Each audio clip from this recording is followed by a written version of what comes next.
During the break, I consulted some documents and I hope that I have the right terminology. J'ai consulté pendant la pause certains documents et j'espère avoir la bonne terminologie cette fois-ci. Bon après-midi.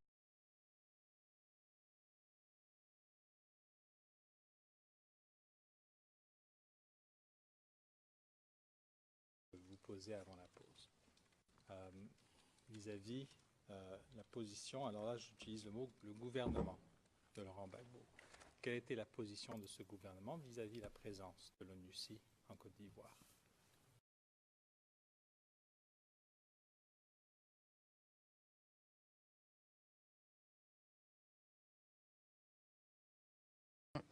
Totalement officiel. C'est uniquement ce que j'ai pu lire dans la presse à cette période.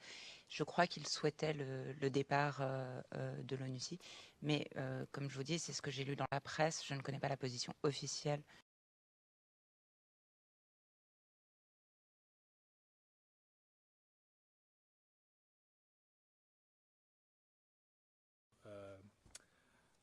De vos échanges avec les autorités, vous nous avez dit que l'accès était compliqué, voire souvent inexistant, et que parfois même vous avez carrément été directement menacé. C'est exact.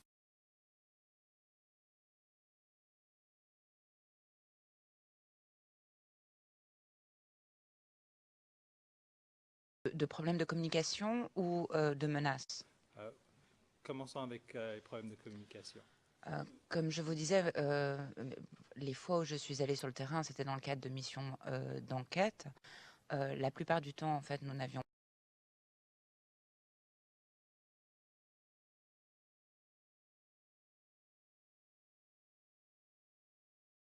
les forces de défense et de sécurité de manière plus générale. Pour ce qui est des menaces, il me semble que je le cite dans ma déclaration à un moment.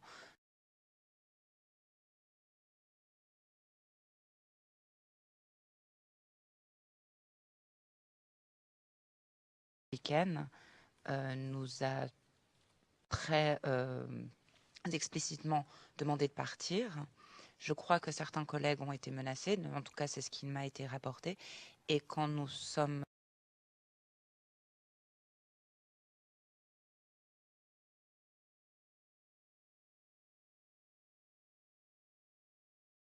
blindés des Nations Unies, des véhicules militaires, et la garde républicaine nous a bloqué l'accès en pointant, en se mettant vraiment de façon, je ne sais pas si offensive est le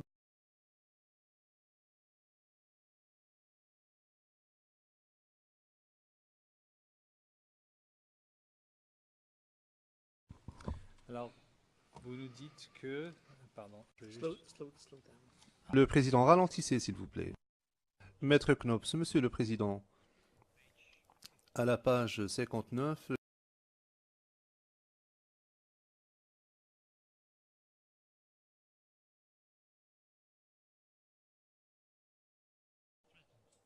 par moment, vous avez été menacé, alors que le témoin a bien indiqué précédemment que c'est déjà arrivé, mais que c'était arrivé une seule fois.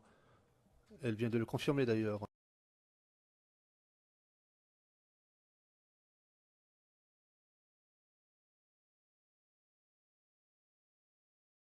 Knops poursuivant. Donc ce n'est pas un reflet exact et fidèle de ce qu'a dit le témoin. Le président interrompant. Les questions que pose le procureur ne constituent pas des éléments de preuve, ce sont des réponses qui sont...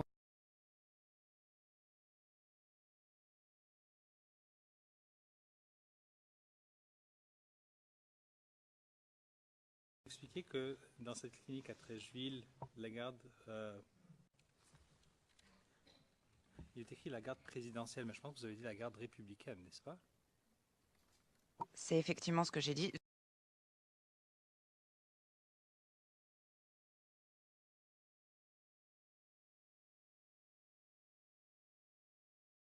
De la difficulté sur, je suis obligé d'intervenir parfois pour leur donner un répit dans leur cabine en haut.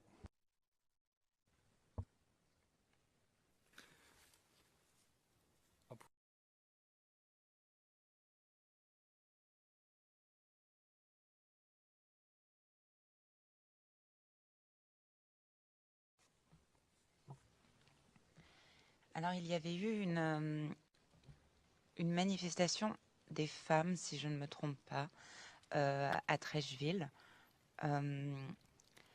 Et il y avait eu des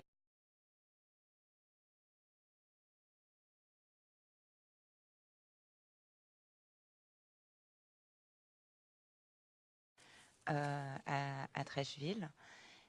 Et donc, on s'est rendu pour rencontrer les victimes et les éventuels aussi témoins qu'il pourrait y avoir. Et c'est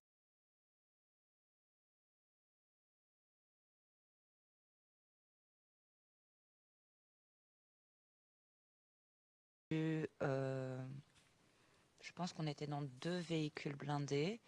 On était en tout cas 3 chargés des droits de l'homme. De mémoire, au moins 2 policiers des Nations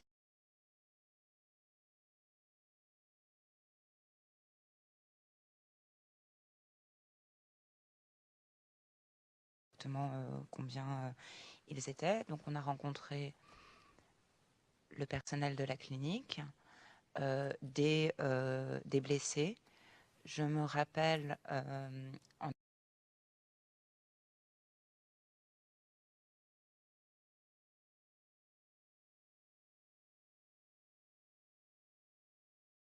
analyse sur le calibre et tout ça. Dans les détails, par contre, je ne m'en rappelle pas. Il y avait plus de blessés que ça. Je me rappelle que moi-même, j'en ai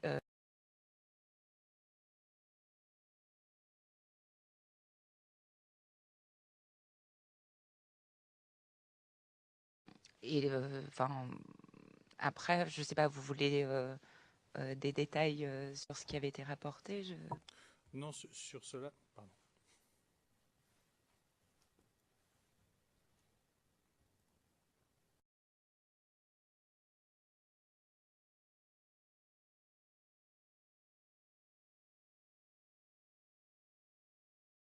Bon, nous avons assez de détails, mais ce qui m'intéressait ensuite, c'était le deuxième volet de ma question, à savoir comment est-ce qu'on vous a demandé de quitter les lieux. D'accord. Donc, moi, j'étais en train d'un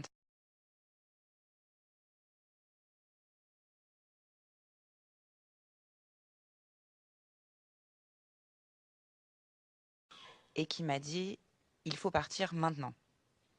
Et bon, moi, je ne savais pas trop ce qui se passait parce qu'en fait, on avait un peu privatisé la chambre pour que l'entretien puisse se faire en tout.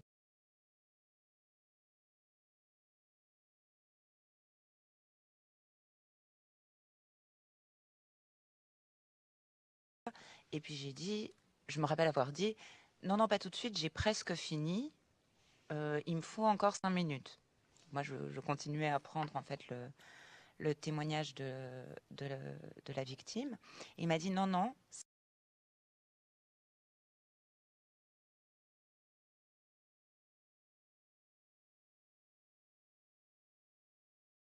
j'ai vu des militaires ivoiriens qui étaient déjà dans la clinique. Je n'ai pas vraiment compris exactement ce qui se passait parce que il y a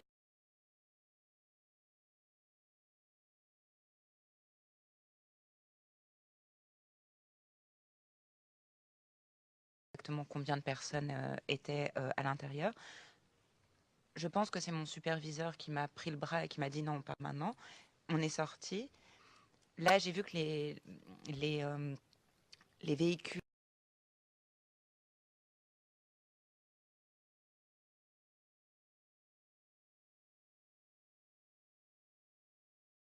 ivoiriens. Et j'ai vu que, enfin, moi, j'étais pas dans le même véhicule que mon superviseur, en fait, que tout le monde était déjà rentré et qu'ils attendaient plus que moi dans le véhicule dans lequel.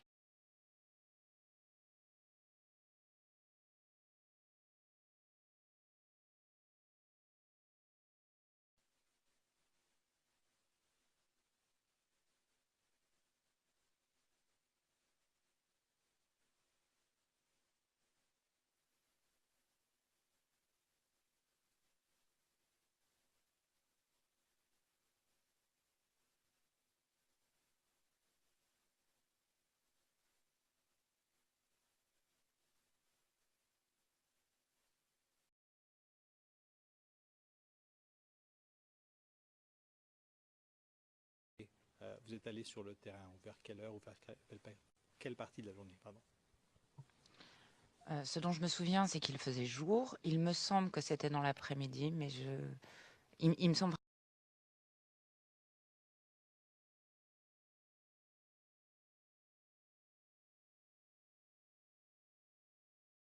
Une pôle, c'est bien cela? Oui, exactement, la police des Nations Unies. D'accord.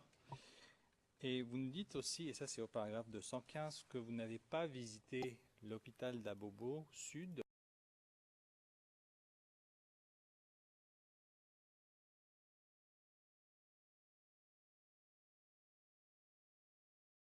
Quelle était cette question? Pourquoi vous dites que ça aurait mis ces personnes en danger? Alors, on avait des contacts au sein de l'hôpital d'Abobo Sud. Nous les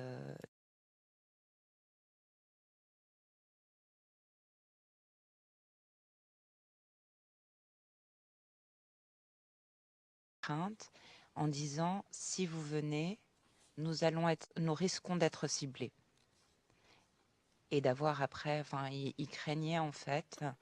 Ils nous l'avaient même clairement signifié qu'ils craignaient.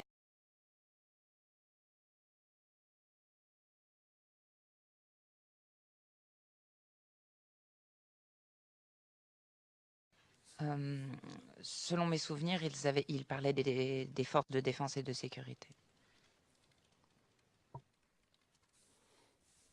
Très bien.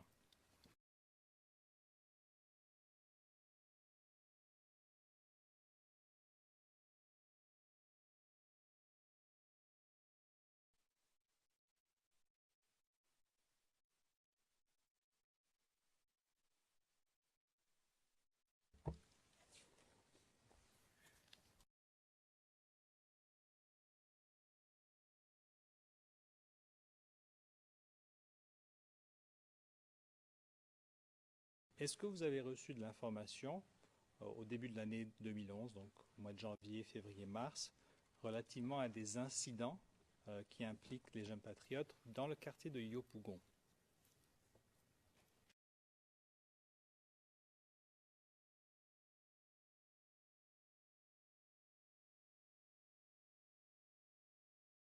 Call center et puis aussi comme je vous le disais, je faisais souvent les rapports de situation et la compilation en fait des appels du call center, soit de façon quotidienne, soit même bi-quotidienne.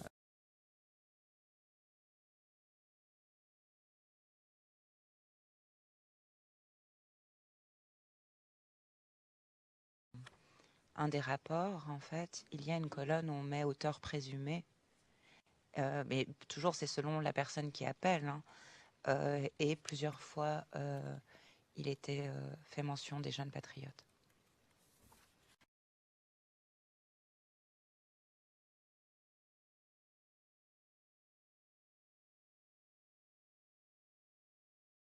Quatre, 1, 5, 3, 1.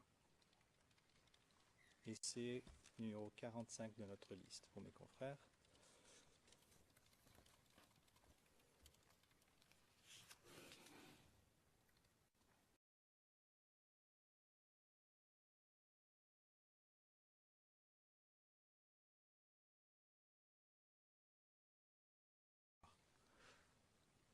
Alors vous voyez ici qu'il s'agit d'un rapport quotidien du 26 février. Et je note le commentaire soir.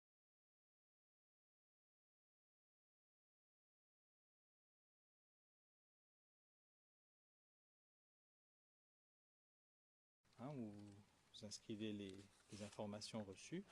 J'aimerais que nous ayons à la page 3.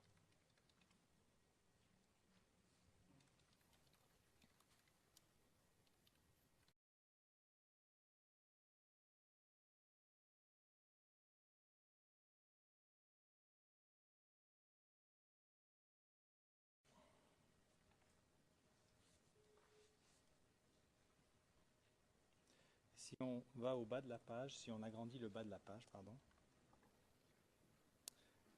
et vous voyez le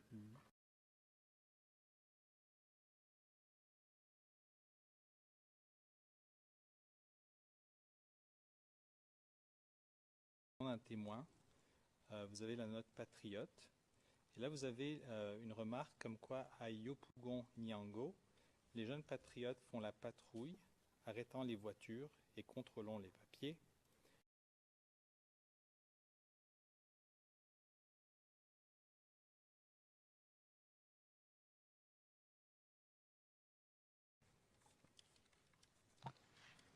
Ce genre d'appel était courant en tout cas.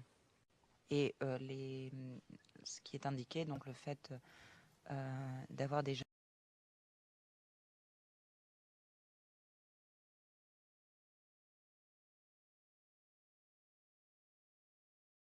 espèces de checkpoints était une pratique qui nous a été rapportée à de nombreuses reprises. Okay. Et ensuite, ils indiquent ici leur secret.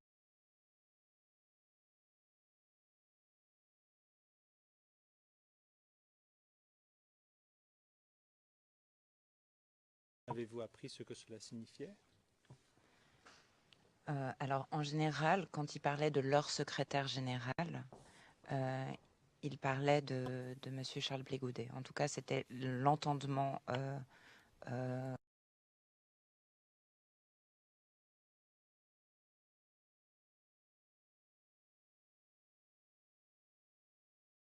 Les gens de l'ONUCI ont rencontré M. Blégaudet? Je ne le sais pas. Pardon, j'aimerais.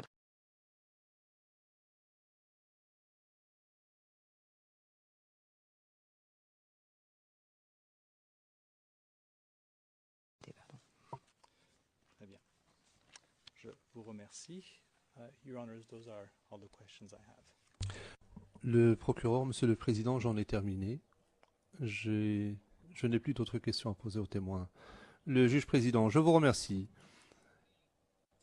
Permettez-moi de vous poser quelques questions moi-même.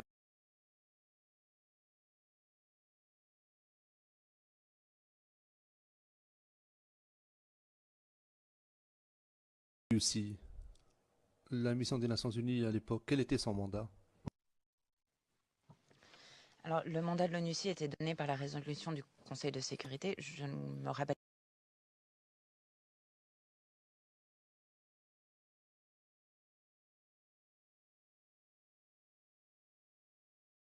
particulièrement.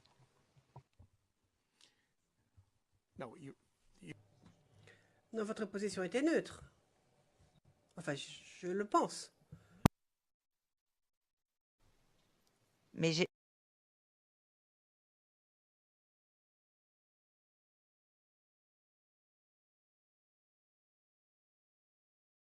parlé du mandat général de l'ONUCI, donc des différents aspects et donc des différentes composantes, ou du mandat plus particulier de la division des droits de l'homme, en fait.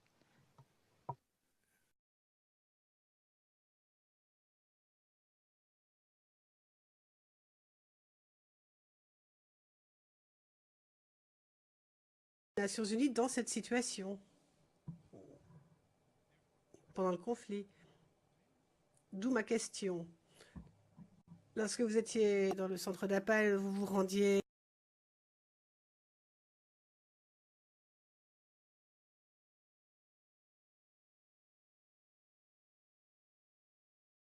cela à un camp ou à un autre camp, ou est-ce que ce n'était tout simplement pas du tout dans le cadre de vos attributions? Vous parlez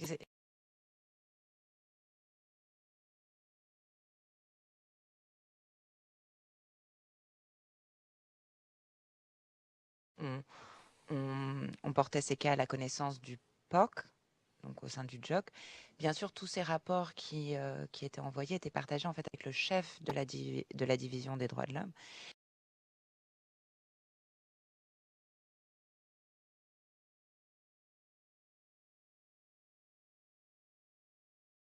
Est-ce que cela a été référé au représentant spécial?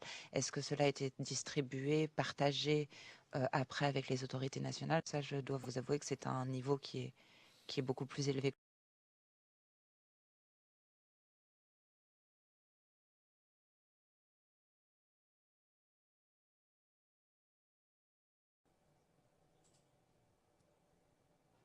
Maintenant que les questions de l'accusation sont terminées, je donne la parole à la défense. Maître Altit.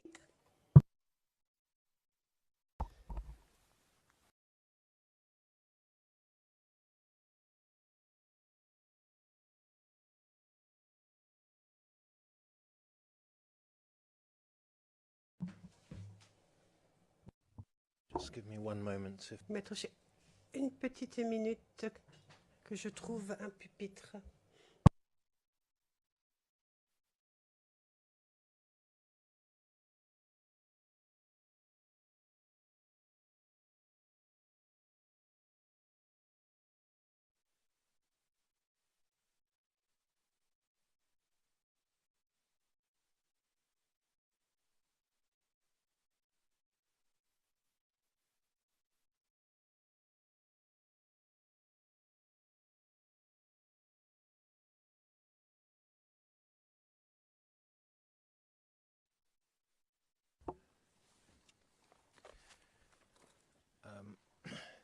Yes, my name is... Bonjour, je suis Maître Andreas Hochet et je vais poser des questions au nom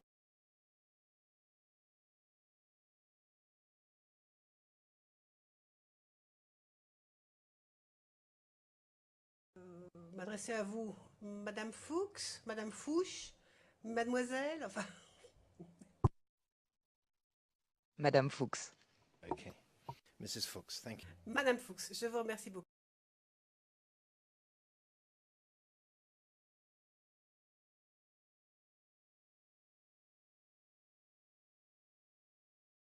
Vous avez commencé à travailler dans le domaine des droits de l'homme en 2007.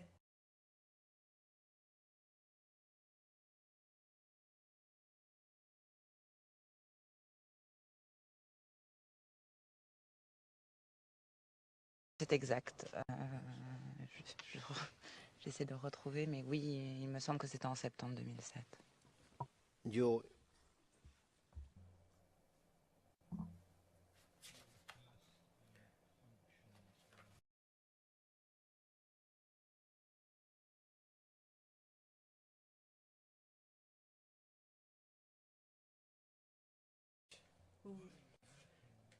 Et alors que vous travaillez avec cette organisation, vous avez décrit les activités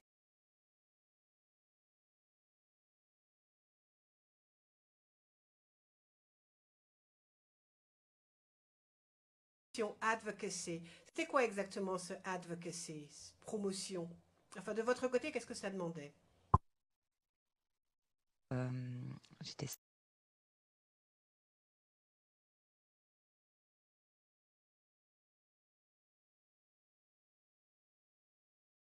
qu'on faisait enfin j'ai écrit des lettres à des missions.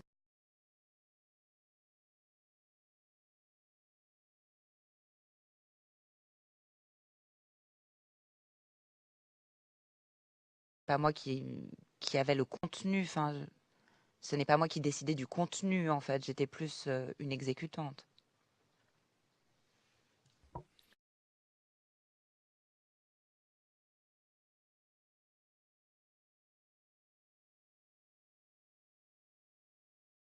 Watch. Avez-vous acquis une certaine expérience dans l'interview de personnes? Je n'avais jamais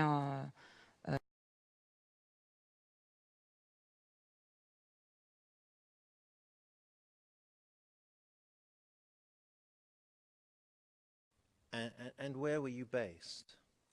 Où étiez-vous basé? All the time during that? À tout moment?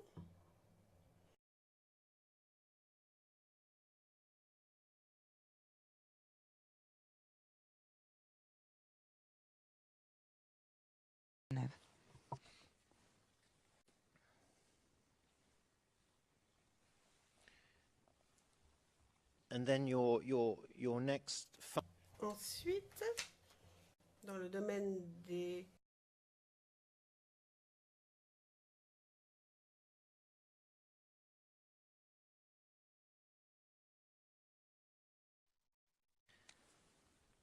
and that was as a Et là, vous étiez conseillère juridique dans un domaine portant sur la drogue et son impact sur les enfants.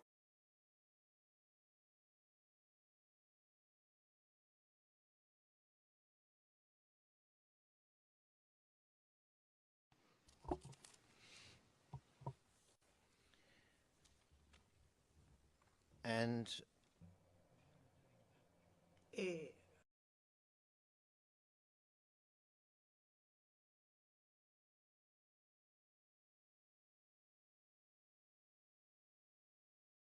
durant ce travail, j'ai participé à des entretiens. and who were you interviewing? Et avec qui avez-vous des entretiens?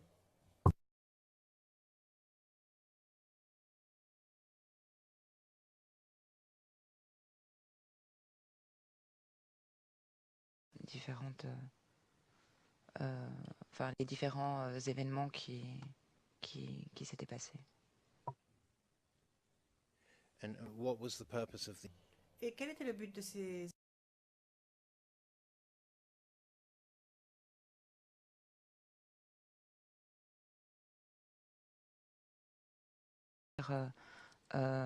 Qui étaient devant les cours nationales. Donc c'était soit pour défendre ces enfants devant les cours. Certains de ces enfants en fait étaient placés dans l'organisation dans laquelle je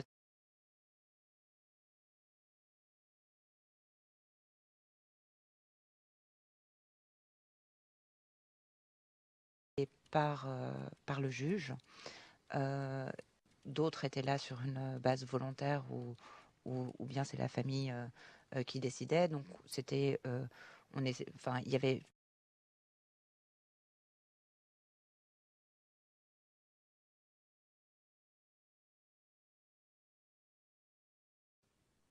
and how Combien d'entretiens avez-vous menés lors de votre travail au Guatemala?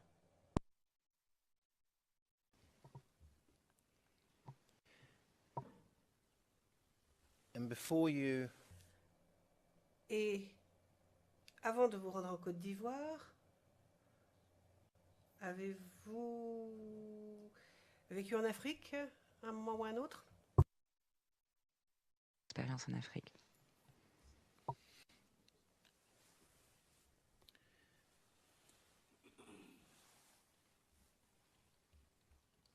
and before you arrived in, Et avant d'arriver en Côte d'Ivoire, avez-vous étudié la situation en Côte d'Ivoire? Avez-vous reçu une formation sur cette situation? Non, mais j'avais lu un peu sur la Côte d'Ivoire avant d'y aller. is this from the time you Donc, dès que vous avez su que vous alliez partir, c'est cela?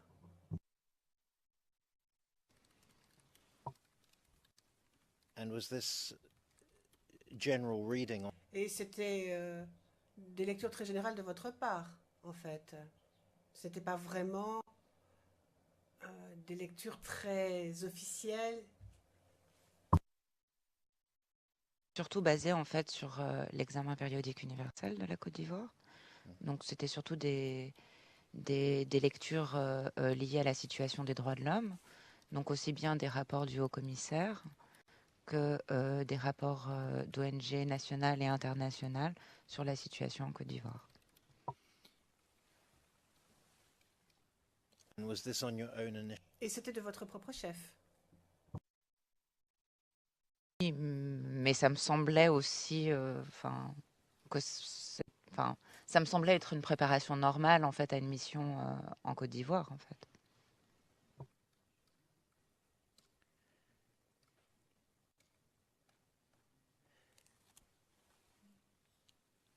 Now you Lorsque vous avez commencé à travailler en Côte d'Ivoire, nous savions donc que vous êtes l'appel. Et puis vous formiez aussi d'autres personnes. Nous savons aussi que vous faisiez des entretiens sur le terrain. Enfin, non, on a sauté quelques années. Hein. Donc, je pense que vous êtes bien plus chevronné maintenant. Mais est-ce que vous serez d'accord avec moi pour dire qu'à l'époque, lorsque vous avez commencé à travailler en Côte d'Ivoire, vous n'étiez pas tout à fait suffisamment expérimenté. En tout cas, il aurait été peut-être mieux que vous ayez plus d'expérience vu le travail qu'on vous a demandé. Je formulerai ça en fait de manière un petit peu différente. Il est sûr qu'avec l'expérience que j'ai maintenant acquise, il y a des choses que j'aurais faites différemment. Mais je pense que j'avais quand même une préparation, la préparation nécessaire à ce travail.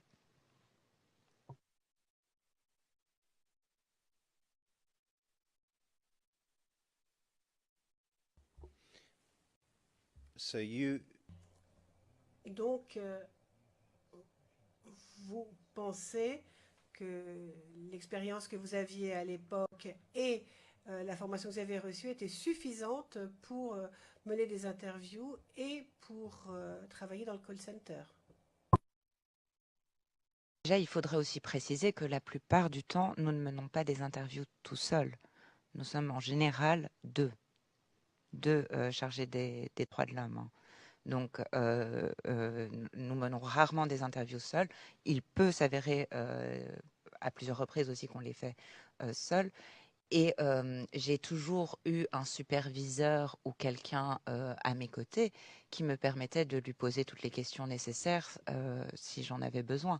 Donc, je pense que j'avais une formation en tout cas appropriée, qui n'était peut-être pas la... Enfin, comme je vous ai dit, maintenant avec le recul, il y a certainement des choses que j'aurais peut-être faites différemment, mais en tout cas, j'avais une formation correcte en tout cas.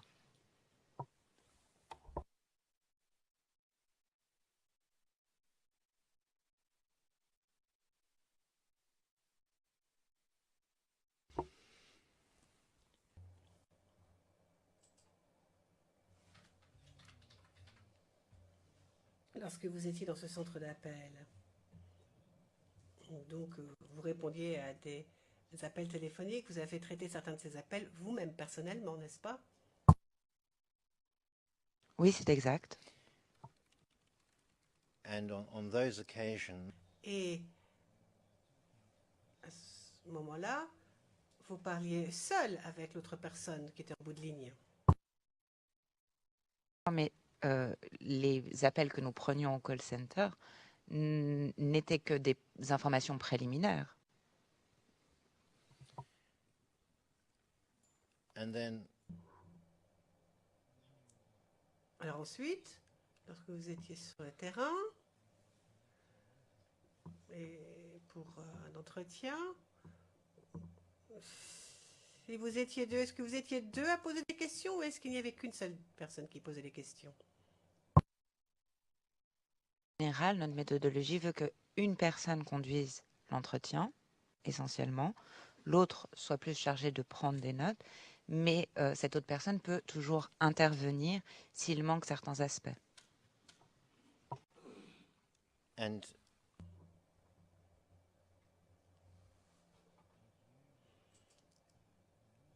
Et lorsque c'était vous qui meniez l'entretien, c'était vous qui posez les questions? Si je mène l'entretien, oui, c'était moi qui posais les questions en général dans ce cas-là. and when you were Et donc lorsque vous meniez un entretien, l'autre personne qui vous accompagnait était toujours un supérieur? Pas forcément supérieur, mais certainement quelqu'un qui avait un petit peu plus d'expérience que moi. En Côte d'Ivoire, en tout cas.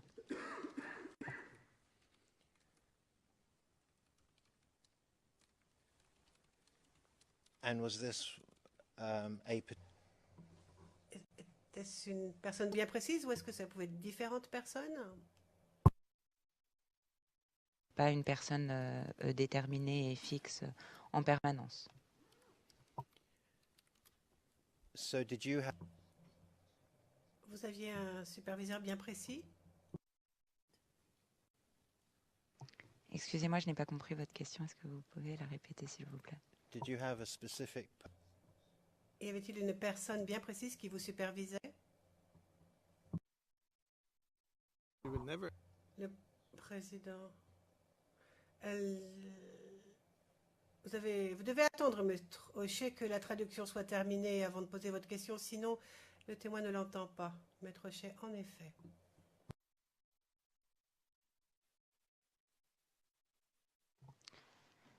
Donc, si j'ai bien compris votre question, vous me demandez si j'avais un superviseur déterminé du début à la fin. Je suis pas sûre d'avoir saisi en fait votre question. Si j'avais tout le long le même superviseur, est-ce que vous pourriez reformuler un petit peu? J'ai pas bien compris. Yes, it's Mes excuses, c'est de ma faute. Vous parlez français. J'écoute votre français, mais je m'adresse à vous en anglais. Et j'ai un peu de mal à ménager la pause entre les questions et les réponses. Donc pour ça qu'il y a ce petit malentendu entre nous. Alors voilà, la question était très simple. Lorsque vous meniez des interviews pour le DHH, y avait-il une personne bien précise, bien déterminée qui était votre superviseur? J'ai toujours eu effectivement un superviseur et tous les entretiens que nous menions, après, nous les rapportions à un superviseur.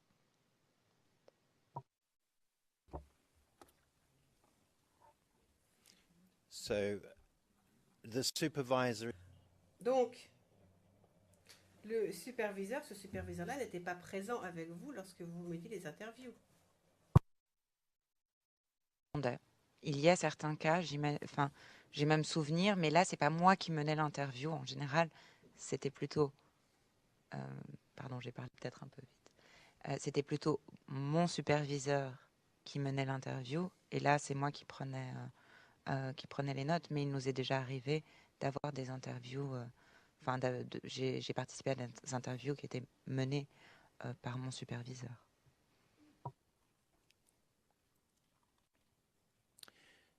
So Donc,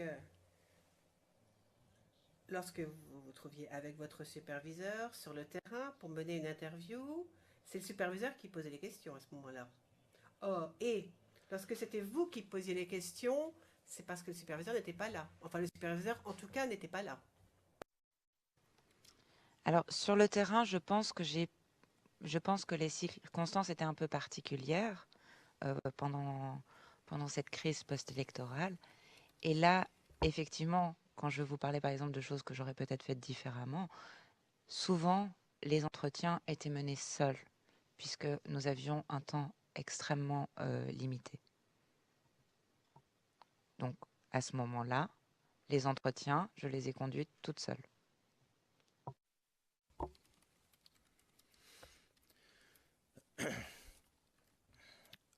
well, I'd understood you to be saying Mais précédemment, j'avais cru comprendre que vous travailliez en pair lorsque vous faisiez des entretiens en Côte d'Ivoire. Et maintenant, vous dites que vous meniez ces entretiens seuls? À un moment, nous ne nous sommes pas bien compris. Vous me parliez des entretiens, moi j'avais compris d'une manière plus générale.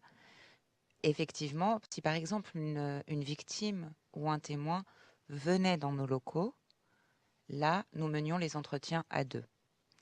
Quand nous avons fait des missions d'enquête sur le terrain, étant donné les circonstances particulières et le temps extrêmement limité que nous pouvions passer sur le terrain, la plupart du temps, ces entretiens étaient menés par un seul Human Rights Officer.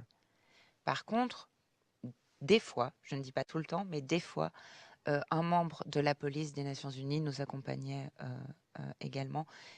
Et en général, c'était le chargé des droits de l'homme qui menait l'entretien, mais le policier des Nations Unies était également présent et prenait également des notes.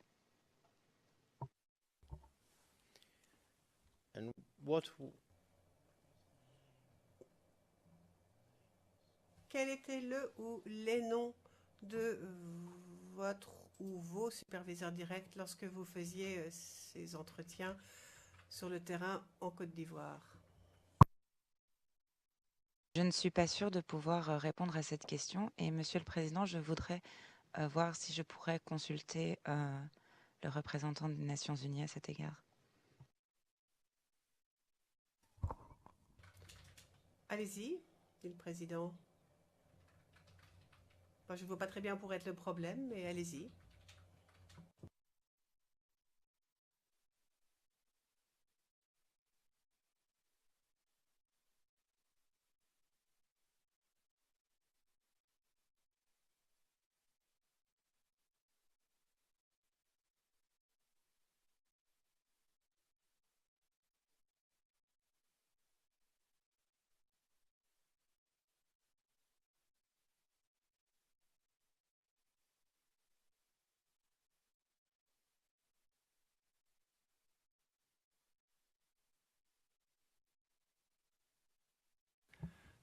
Mr. President, Maître Knops. Monsieur le Président, Monsieur le Président. Paragraphe 14 de votre décision d'octobre dont vous avez parlé.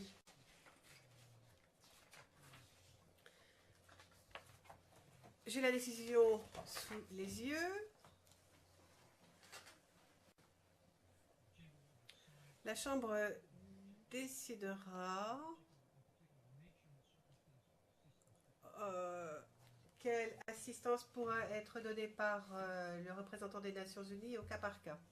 Le président, oui, merci. Enfin, on peut passer à huis clos partiel, peut-être. C'est une possibilité. Le représentant des Nations Unies, je pense que le témoin et les Nations Unies sont un peu inquiets. On n'a pas demandé leur avis à ces personnes. Alors, donner leur nom en audience publique alors qu'ils ne sont pas au courant et donc à leur insu. Le président, eh bien, on va passer à huis clos partiel, on donnera leur nom et puis ainsi on aura résolu le problème.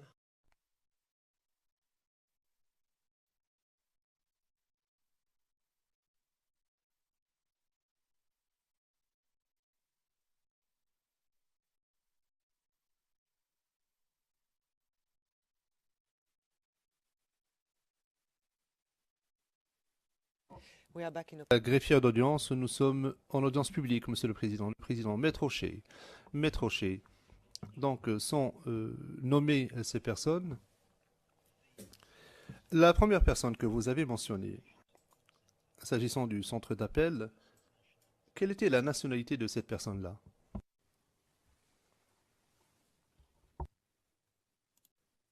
De nationalité camerounaise.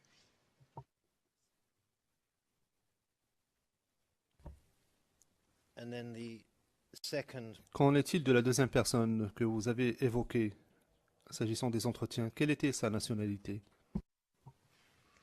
De nationalité camerounaise également. and then the last person. Et la dernière personne que vous avez mentionnée, quelle était sa nationalité? De nationalité congolaise de RDC.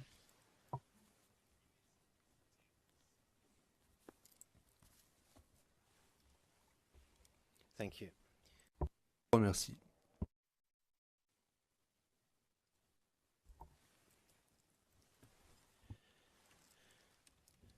Now this call center Le centre d'appel, comment était-il présenté à la population? Comment est-ce que la population était au courant de son existence? Il y avait des messages sur la radio des Nations Unies avec le numéro du call center, donc des espèces de petits spots en fait qui informaient la population de l'existence de ce call center.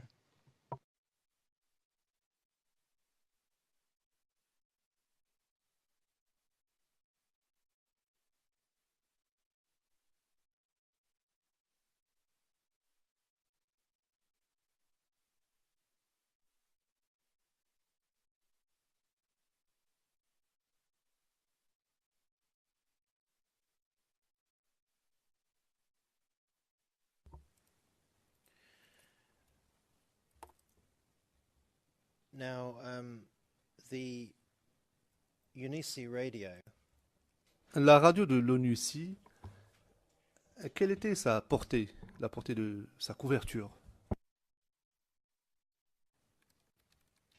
Je ne connais pas exactement toute la portée de la radio de l'ONUCI, mais je sais qu'elle était diffusée sur une grande partie du territoire ivoirien.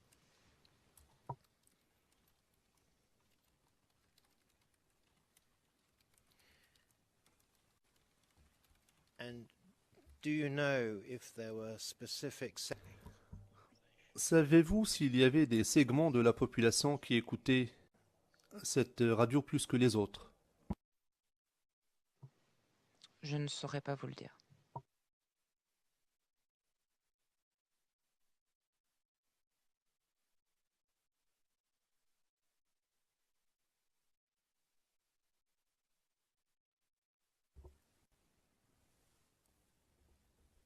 and how was this information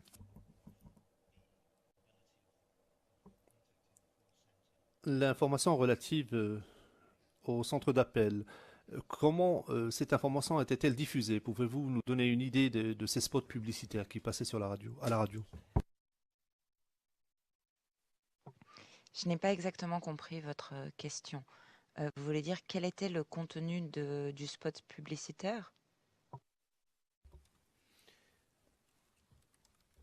Yes, Oui.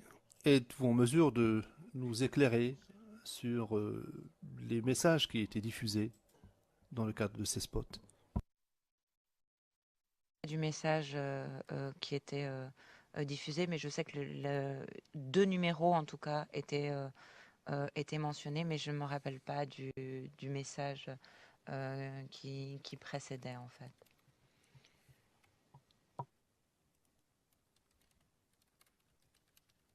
before these announcements were made, Avant que ces annonces ne soient diffusées, est-ce qu'elles étaient préparées par écrit? Est-ce que ces messages peuvent être récupérés aujourd'hui, par exemple? Je sais aussi qu'il y avait des espèces de flyers, donc j'imagine qu'il doit y avoir encore quelques exemplaires. Et j'imagine également qu'il y a des possibilités éventuellement de récupérer, mais je dois vous avouer que je ne suis pas du tout technicienne dans la matière, donc je ne sais pas s'il y a des possibilités de récupérer ces messages ou pas.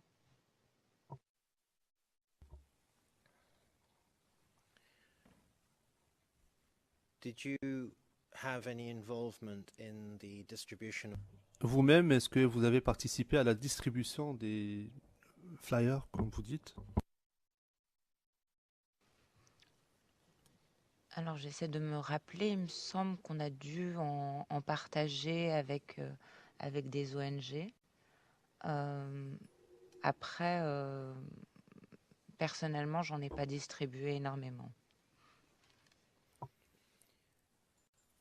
So did you cooperate with Est-ce que vous avez coopéré avec des ONG locales afin de distribuer ces brochures ou ces dépliants? Effectivement, quand je vous disais que j'en avais distribué, enfin j'en avais donné à des ONG, c'était des ONG locales. Mais après, je ne peux pas vous parler d'une distribution de masse ou quoi que ce soit. Moi, je vous dis, lors de réunions, à la fin, on donnait 2-3 brochures pour qu'elles soient distribuées. Mais je ne sais pas après dans quelle mesure elles ont été réellement distribuées, à quelle ampleur, etc. and what were the names of these local NGOs? Et quel était le nom de ces ONG locales avec lesquelles vous avez participé à cette fin?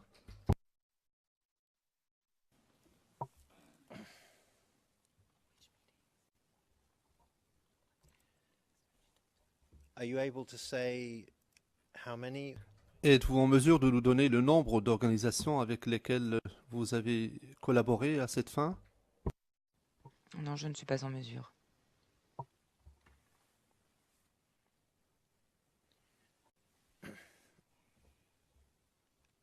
And who was making the decisions? Qui prenait les décisions au sein de votre organisation concernant la moyenne dont ces messages seraient distribués? Qui était responsable de cela?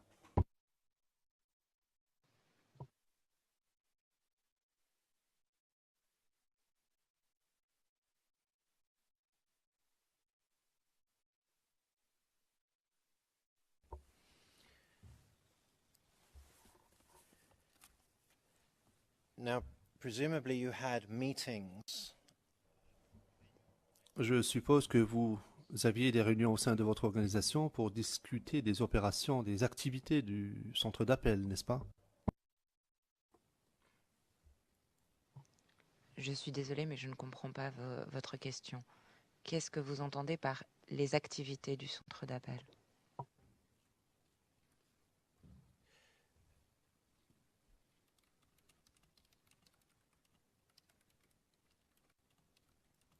I use the word functioning, actually. En fait, j'ai utilisé le mot fonctionnement.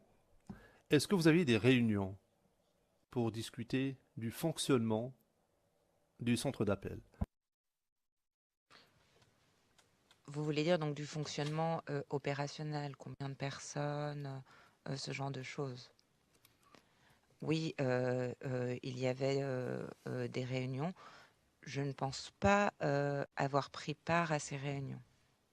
Je pense que j'ai peut-être contribué à donner des indications sur le nombre nécessaire de personnes au sein du centre d'appel à des moments donnés, sur les personnes disponibles, sur éventuellement le type de rotation à faire, mais je ne suis pas sûre d'avoir pris part à des réunions vraiment sur le fonctionnement en tant que tel du centre d'appel. Were you in charge of the call center? Est-ce que vous étiez responsable du centre d'appel? Non, le superviseur que j'ai nommé précédemment était en charge du call center. Moi, j'étais en charge peut-être de vérifier que tout le monde sache faire fonctionner le matériel, pose les questions demandées, renseigne l'information correctement, mais pas en charge à proprement parler comme une charge de supervision, en tout cas.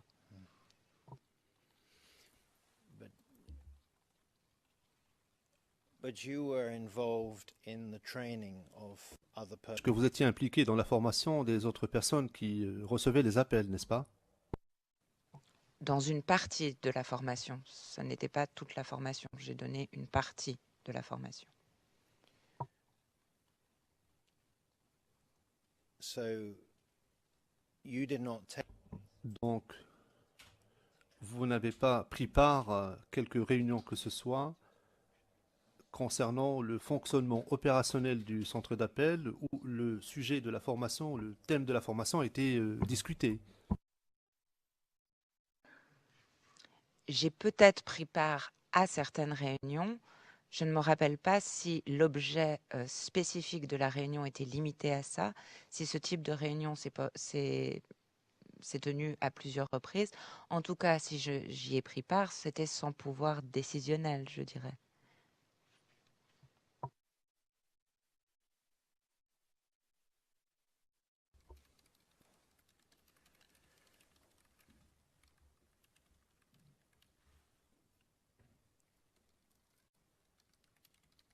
Were those who were operating within the call center? Et ceux qui travaillaient au centre d'appel, y compris vous et votre superviseur, est-ce que vous tous étiez conscients du risque que le centre d'appel soit utilisé à des fins de propagande? Alors, je ne peux pas répondre pour mon superviseur. Je dirais que sur le moment où j'ai commencé au centre d'appel, je n'avais pas envisagé cette possibilité. Après, effectivement, c'est pour ça qu'on triait également un peu l'information et qu'on faisait ce suivi des différents incidents et des différents cas. C'était pour pouvoir essayer de déterminer la part de vrai de la part de propagande, en fait, dans les différents appels qui étaient émis.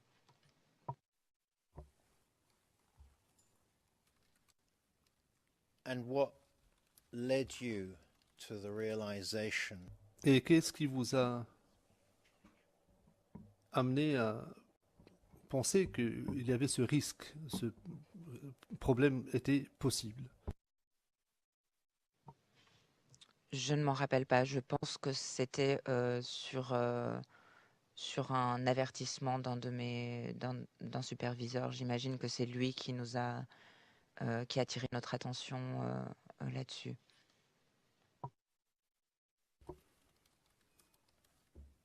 and was this linked to any specific incident or Est-ce que cela était lié à un incident en particulier ou à des informations précises?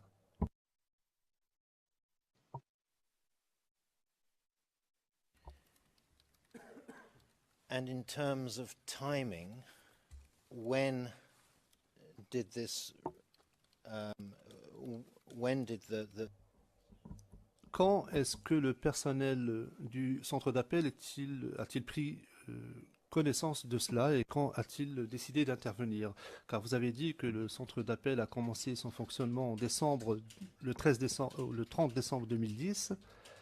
Donc, à quel moment est-ce que le personnel du centre d'appel s'est rendu compte que le centre d'appel pouvait éventuellement être utilisé à des fins de propagande et qu'il fallait prendre les mesures qui s'imposaient?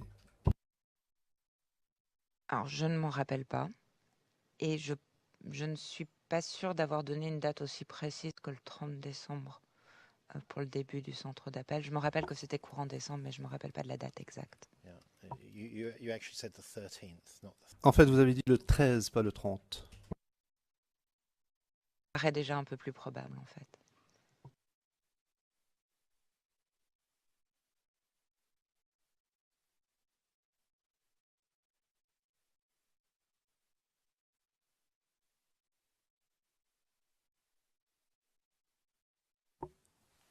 So could you explain a little more detail Est-ce que vous pouvez nous décrire de façon plus détaillée quel mécanisme avait été mis en place pour éviter que les gens ne se servent du centre d'appel à des fins politiques? purposes? Quelles mesures juridiques? Quelles mesures juridiques ont été mises en place pour éviter... Je crois qu'il y a eu un petit problème de traduction. Je ne suis pas sûre d'avoir compris votre question, en fait. No, not at all, madam. Voilà ma question, madame. Vous avez déjà déclaré que des mesures avaient été prises afin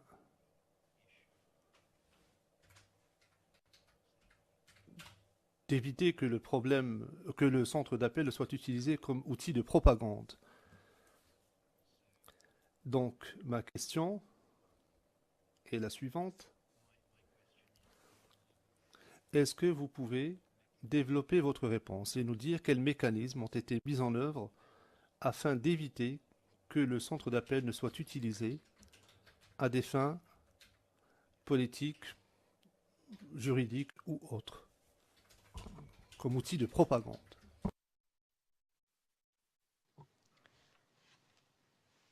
Alors, comme je vous en ai parlé précédemment, c'était surtout ces mécanismes de suivi des cas, en fait, qui a été mis en place. Donc, de regrouper des cas, des appels, en fait, distincts en des incidents qui se ressemblaient, en tout cas, enfin, avec soit des heures et des lieux et des auteurs présumés, par exemple, qui pouvaient être les mêmes. Et là, il y avait un suivi qui se faisait soit par téléphone, soit éventuellement par des missions d'enquête, peut-être missions d'enquête, enfin, des missions sur le terrain, en fait.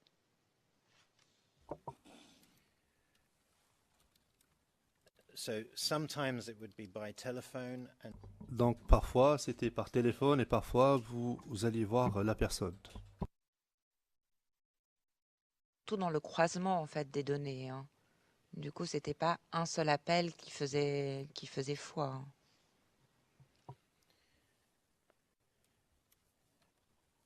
And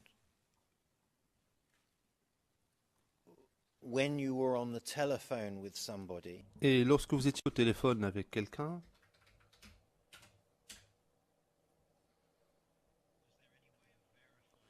est-ce que vous aviez un moyen de vérifier avec qui vous étiez en train de parler? Ou est-ce que vous écoutiez simplement l'appel et que vous teniez pour acquis qui était la personne à l'autre bout du fil? Non, nous n'avions pas de moyen de vérifier qui était la personne à l'autre bout du fil.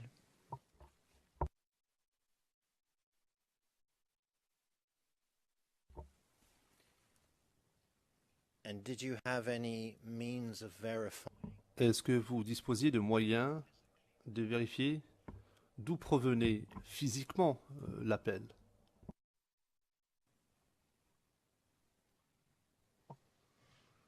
Donc des moyens de localisation, vous parlez? Non, nous n'avions pas de moyens de localisation des appels. Par contre, les numéros nous étaient affichés.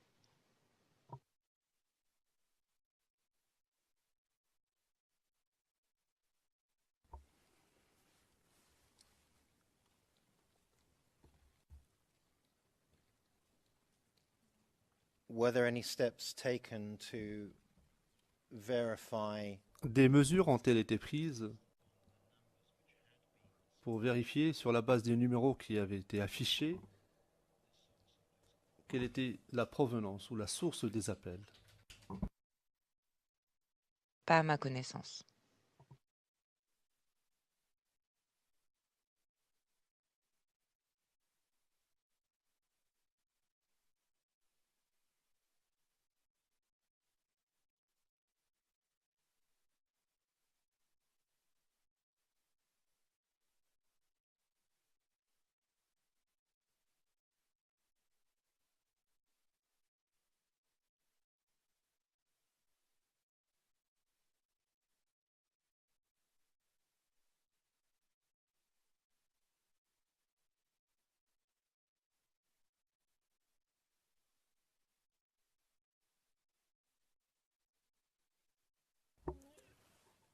at paragraph 130? Au paragraphe 131 de votre déclaration, lorsque vous parlez de l'incident du 3 mars,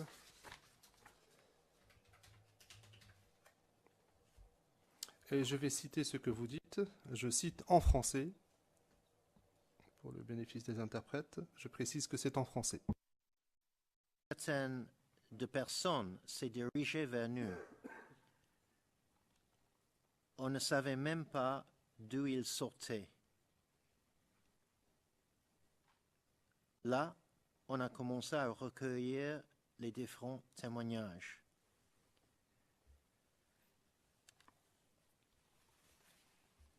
So on that particular occasion, Lors de cette occasion-là, lorsque vous êtes arrivé, les gens se sont présentés, vous ne saviez pas d'où venaient ces gens-là, n'est-ce pas? C'est pas tout à fait ça. C'est-à-dire que quand on est arrivé, la rue était complètement déserte, en fait. Donc quand on s'est arrêté, il n'y avait absolument personne dans les rues. Et le temps qu'on commence à sortir, des gens sont arrivés de toutes les directions, en fait, de toutes les petites ruelles, de toutes les entrées possibles. Et on a vite été donc entouré par une centaine de personnes, comme je l'avais déclaré. Après, bien sûr, quand on a commencé à recueillir des déclarations, on demandait qui étaient ces personnes, leur nom, leur contact, etc. Mais donc là, c'était plus, on ne comprenait, enfin, en 2 minutes, une rue complètement déserte, il y a une foule assez surprenante qui est arrivée.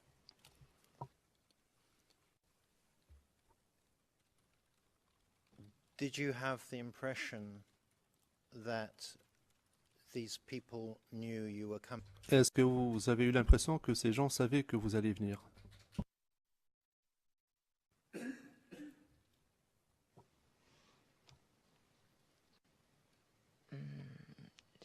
Je dois dire que je ne m'en rappelle pas exactement.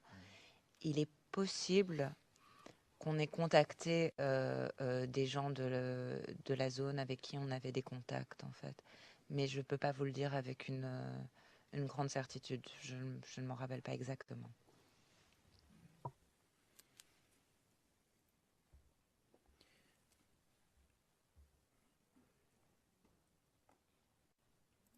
I think I know the answer to this question. Je pense savoir quelle sera la réponse, mais je veux être certain. À votre connaissance,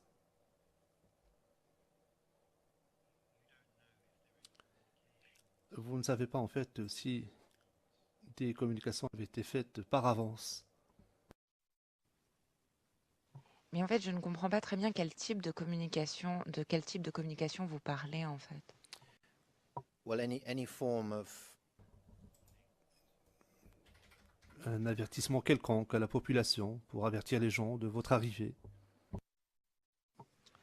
Je ne crois pas, mais comme je vous disais, il est possible qu'on ait contacté des personnes de contact qu'on avait sur place pour leur dire qu'on allait mener une mission et pour qu'ils puissent après, sur place, nous aiguiller vers les victimes. Mais je ne saurais vous le dire avec une totale certitude.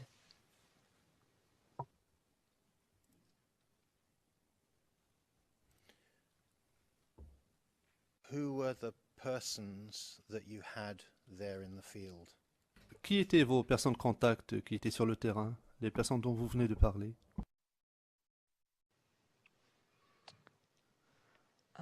Il y avait et en général, quand on allait sur le terrain, on essayait de reprendre contact avec des gens qui nous avaient éventuellement contactés par le call center. Je crois également qu'il y avait des personnes qui nous avaient été orientées vers nous par des ONG ou par différentes sources, en fait.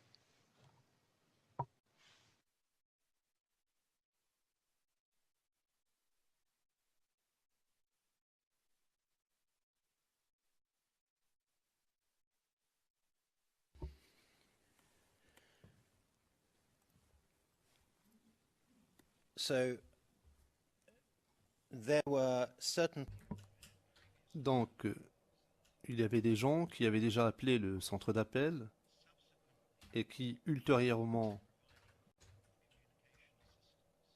vous ont aidé en termes de communication avec la population locale. Est-ce que j'ai bien compris votre réponse? Pas exactement. Disons que dans le cadre de ces suivis de cas que nous faisions, nous reprenions contact avec les personnes qui nous avaient appelés. Quand on savait qu'on allait faire une mission de terrain, on reprenait contact avec elles en leur disant que justement on voulait les rencontrer, qu'on serait. Mais il n'y avait pas d'horaire précis parce qu'en fait c'est pas comme. C'était des situations particulières, donc c'est pas qu'on savait que par exemple on pouvait dire 14h on se donne rendez-vous au rond-point XYZ. C'est plutôt on va essayer de venir sur le terrain, vous nous parlez de X victimes, nous aimerions les rencontrer. Donc plus dans ce sens-là en fait.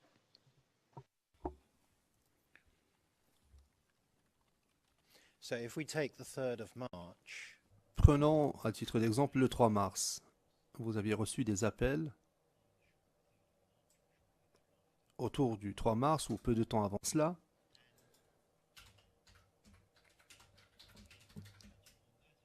Et à cette occasion-là, vous aviez indiqué à certaines personnes qui vous avaient appelé que vous souhaiteriez les revoir sur place.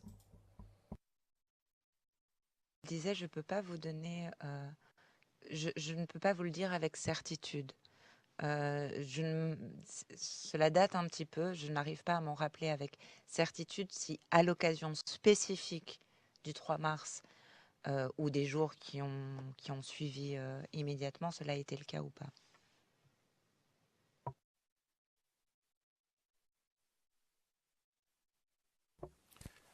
know if that's a convenient moment for your honours. Monsieur le Président, je ne sais pas si le moment est opportun pour suspendre l'audience. Le Président, Madame le témoin, nous allons nous arrêter là-dessus maintenant.